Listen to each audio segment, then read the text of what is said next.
Good morning. God has blessed us to see another wonderful day. Today's power scripture comes from 2 Corinthians, the 5th chapter, verses 9 and 10. The English Standard Version states, "So whether we are at home or away, we make it our aim to please Him. For we must all appear before the judgment seat of Christ, so that each one may receive what is due for what he has done in the body, whether good or evil."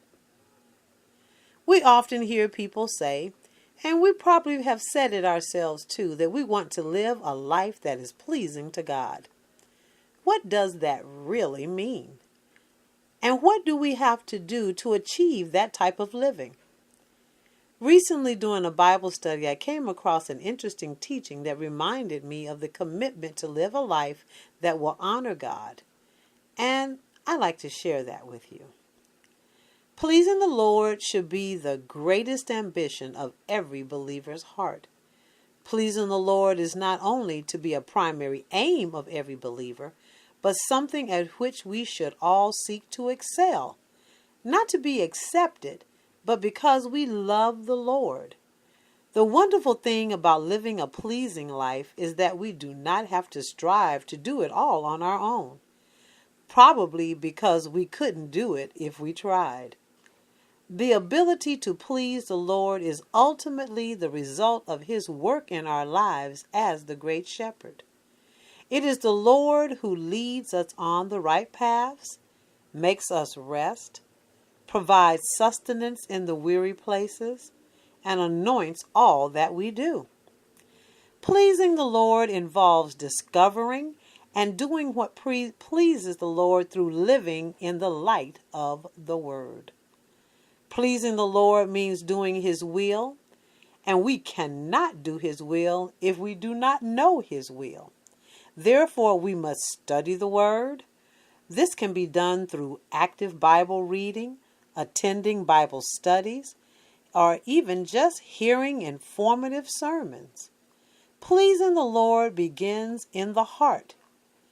We can talk a good game on the outside about what we want and wish to do and of all the plans that we have formulated, but only what is truly in the heart is what comes to the surface and evolves.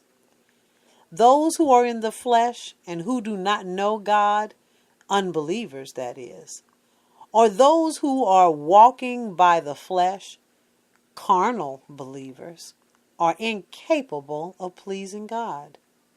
Pleasing the Lord rather than people ought to be the motive of everything that we do. Seeking to please people for selfish reasons ruins our capacity to follow the Lord. It hinders us from taking a stand for truth or principles.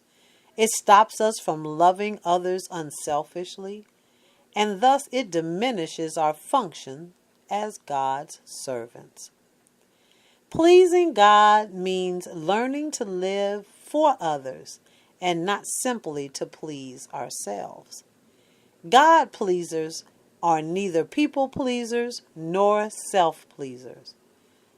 The only time we should seek to please people is when we seek to benefit them by putting their needs above our own for their edification and their salvation. This may mean displeasing them through tough love. That is really important. Do what needs to be done to live a life that's pleasing to the Lord. Remember, we can only do it through total surrender to Him.